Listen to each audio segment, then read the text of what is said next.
अस्सलाम वालेकुम।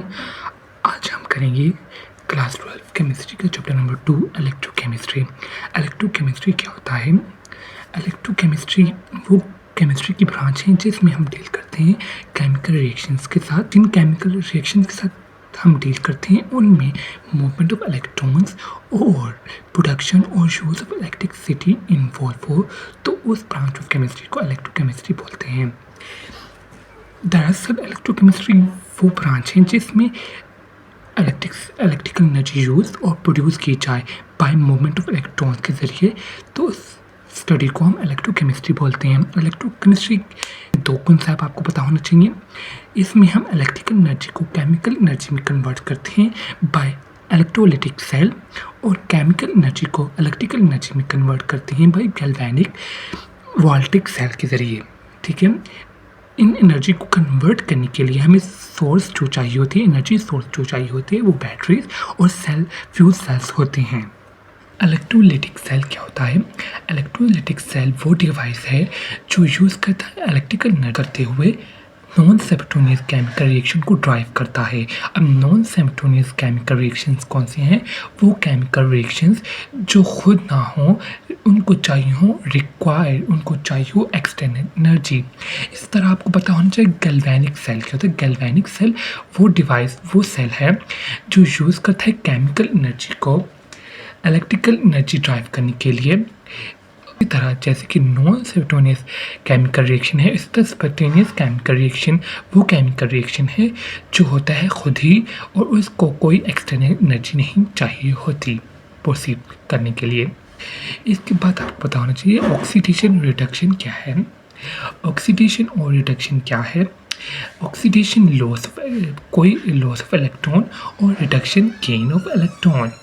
इसी तरह हाइड्रोजन का लॉस भी जो है वो ऑक्सीडेशन होता है और एडिशन ऑफ ऑक्सीजन भी ऑक्सीडेशन है। इस तरह रिमूवल ऑफ ऑक्सीजन और एडिशन ऑफ हाइड्रोजन क्या है? रिडक्शन है। Increase in oxidation number, oxidation number में इन ऑक्सीडेशन नंबर का बढ़ना भी रिडक्शन को शो करता है। ऑक्सीडेशन नंबर वो नंबर है जो किसी भी कंपाउंड के एटम का अपेरेंट चार्ज होता है, इसको हम ऑक्सीडेशन स्टेट बोलते हैं। Reduction, increase in oxidation number क्या है? रिडक्शन है। जैसे एग्जांपल आप दे सकते हैं, सेटेन लूज़ करा है 2 इलेक्ट्रॉन को, यहाँ इसका ऑक्सीडेशन 0 है, ऑक्सीडेशन स्टेट 0 है, यहाँ पे आके इसका ऑक्सीडेशन स्टेट +2 हो गया है। रिडक्शन में नाइट्रोजन जो है वो गेन करा है 3 इलेक्ट्रॉन्स को, तो यहाँ लूज़ करने से पहले इसका ऑक्सीडेशन स्टेट 0 था, जब बाद में इसका -3 मतलब डिक्रीज हुआ है ऑक्सीडेशन स्टेट, तो यह है रिडक्शन। इसके बाद रिडॉक्स रिएक्शन क्या होते हैं?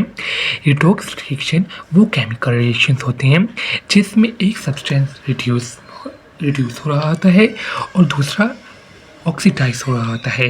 रिड्यूस मतलब गेन ऑफ इलेक्ट्रॉन गेन कर रहा होता है इलेक्ट्रॉन को, और ऑक्सीडाइज मतलब लॉस ऑफ इलेक्ट्रॉन कर रहा होता है। रिडॉक्स रिएक्शन को ऑक्सीडेशन रिडक्शन रिएक्शन भी बोलते हैं।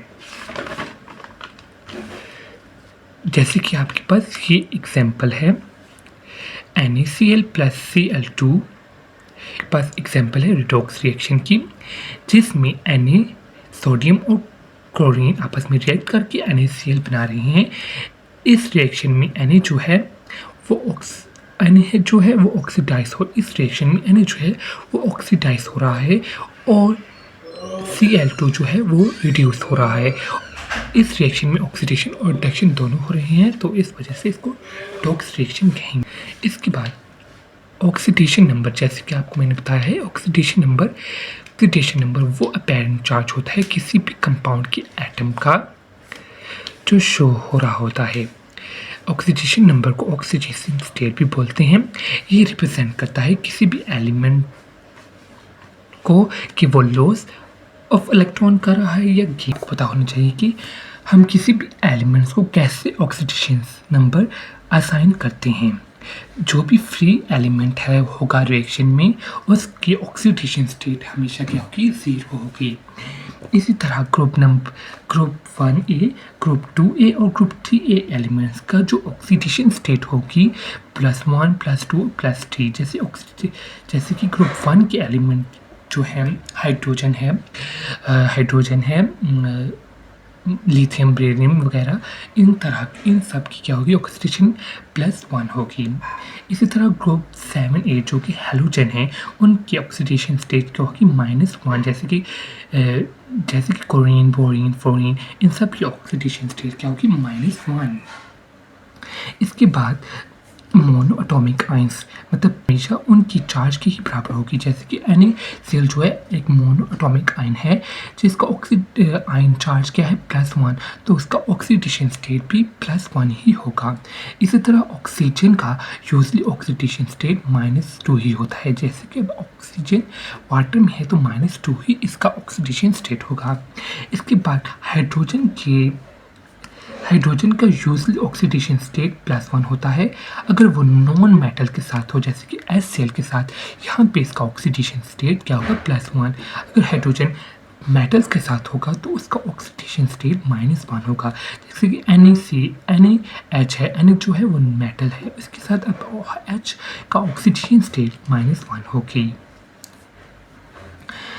इसके बाद न्यूट्रल कंपाउंड जो हैं उनका सम, उनकी ऑक्सीडेशन स्टेट का सम जो है वो भी 0 होगा, जैसे कि अब H2O वाटर का फार्मूला है, इसमें 2 हाइड्रोजन है और 1 ऑक्सीजन है। अब ये वाटर अब नॉन, यहाँ पे और हाइड्रोजन का ऑक्सीडेशन स्टेट +1 होगा और 2 मॉलिक्यूल हाइड्रोजन के होंगे तो ये +1 हो जाएगा, +2 हो जाएगा। इसी तरह ऑक्सीजन का हमने पढ़ा था कि ऑक्सीडेशन -2 है, तो यहाँ पे -2 इन दोनों का सम करेंगे तो इसका ऑक्सीडेशन स्टेट 0 होगा। तो यहाँ कह रहे हैं कि न्यूट्रल कंपाउंड जो हैं उनका सम, ऑक्सीडेशन स्टेट का सम हमेशा क्या होगा, 0 होगा। इसी तरह पॉलीएटॉमिक आयंस का जो ऑक्सीडेशन स्टेट होंगे वो इनके आयनिक चार्ज के सम के इक्वल होंगे।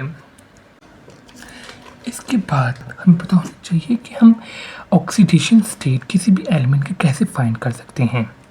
जैसे कि अब है ये कि MnO4, इसमें Mn की ऑक्सीडेशन स्टेट हम कैसे फाइंड करेंगे, कि जो है वो ग्रुप 1 का एलिमेंट है तो इसका ऑक्सीडेशन स्टेट क्या होगा, +1। इसी तरह Mn का हमने फाइंड करना है तो इसको ऐसे लिख लेंगे, ऑक्सीजन का ऑक्सीडेशन स्टेट -2 होता है, 4 मॉलिक्यूल है तो इसके साथ मल्टीप्लाई होगा तो -8 हो जाएगा, और K का +1 है तो इन दोनों को सॉल्व करेंगे, -7 और Mn, -7 उस तरफ चला जाएगा तो Mn का ऑक्सीडेशन स्टेट हमारे पास क्या आएगा, +1। अब आप सोच रहे होंगे कि इक्वल टू 0 क्यों किया गया है, क्योंकि इस एलिमेंट के ऊपर कोई न्यूट्रल चार्ज नहीं है, इस वजह से इसको इक्वल किया है 0 की। इसके बाद दूसरा एग्जांपल, अगर आपके पास अगर किसी भी कंपाउंड के ऊपर चार्ज हो तो उसको हम कैसे सॉल्व कर पाएंगे, उसको हम कैसे सॉल्व करेंगे, उसको इक्वल टू -2 करेंगे जो चार्ज इसके ऊपर गिवन होगा, ठीक है। यहाँ पे हम Cr का ऑक्सीडेशन स्टेट फाइंड करेंगे, तो 7 हमारे पास मॉलिक्यूल्स हैं ऑक्सीजन के और -2 इसका ऑक्सीडेशन स्टेट है, इन दोनों को मल्टीप्लाई किया तो -14 आया, तो 14 उधर जाके प्लस हुआ तो 14 - 2 करें तो 12 हो जाएगा और 2 यहाँ पे आकर डिवाइड होगा तो 6 Cr का ऑक्सीडेशन स्टेट हमारे पास क्या आएगी, 6 + 6 आएगी। Cr की ऑक्सीडेशन स्टेट हमारे पास क्या आएगी, +6, Cl के 2 मॉलिक्यूल और क्लोरीन की 2 गैसेस मॉलिक्यूल रिएक्ट करके 2 NaCl बना रहे हैं। तो इस रिएक्शन में Na जो है वो ऑक्सीडाइज हो रहा है और Cl जो है वो रिड्यूस हो रहा है। वो कैसे कि सोडियम जो है वो लूज कर रहा है एक इलेक्ट्रॉन को, तो इस वजह से हमने पढ़ा था कि जो लॉस ऑफ इलेक्ट्रॉन करेगा, जो सब्सटेंस लॉस ऑफ इलेक्ट्रॉन करेगा वो क्या होगा, ऑक्सीडेशन ऑक्सीडाइज हो रहा होगा। जो इलेक्ट्रॉन लूज कर रहा होगा इलेक्ट्रॉन को, वो एलिमेंट क्या होगा, वो एलिमेंट ऑक्सीडाइज हो रहा होगा। इसी तरह क्लोरीन जो है वो क्या कर रहा है, एक इलेक्ट्रॉन Na से गेन कर रहा है, तो इस वजह से ये क्या हो रहा है, रिड्यूस हो रहा है। इसी तरह हमने पढ़ा था कि अगर ऑक्सीडेशन स्टेट या ऑक्सीडेशन नंबर में इंक्रीज हो, वो भी क्या होगा, ऑक्सीडेशन हो, वो भी एलिन। और रहा था कि ऑक्सीडेशन स्टेट में इंक्रीज होना उस सब्सटेंस को ऑक्सीडाइज कर रहा होता है, जैसे कि था कि वो एलिमेंट जिसका ऑक्सीडेशन स्टेट इंक्रीज कर जाए तो वो एलिमेंट रिएक्शन में ऑक्सीडाइज हो रहा होता है। जैसे कि अब सोडियम का यहाँ ऑक्सीडेशन स्टेट क्या था, 0, यहाँ पे आकर इसका ऑक्सीडेशन स्टेट +1 हो गया है, इस वजह से ये ऑक्सीडाइज हो रहा है। इसके बाद क्लोरीन जो है उनके ऑक्सीडेशन स्टेट में कमी आ रही है, जैसे कि यहाँ पे ऑक्सीडेशन स्टेट क्लोरीन का 0 था, यहाँ पे इसका ऑक्सीडेशन क्या हो गया है, -1, तो इस वजह से ये क्या है, रिड्यूस हो रहा है। अब जैसे कि हमने पढ़ा था कि ऑक्सीडेशन और रिडक्शन दोनों का रिएक्शन में इन्वॉल्व होना, रिडॉक्स रिएक्शन, वो रिएक्शन जिसमें ऑक्सीडेशन और रिडक्शन दोनों एक साथ हो रहे हों, उस रिएक्शन को हम रिडॉक्स रिएक्शन कहते हैं। होप आपको आज का लेक्चर समझ आ गया होगा। Thank you.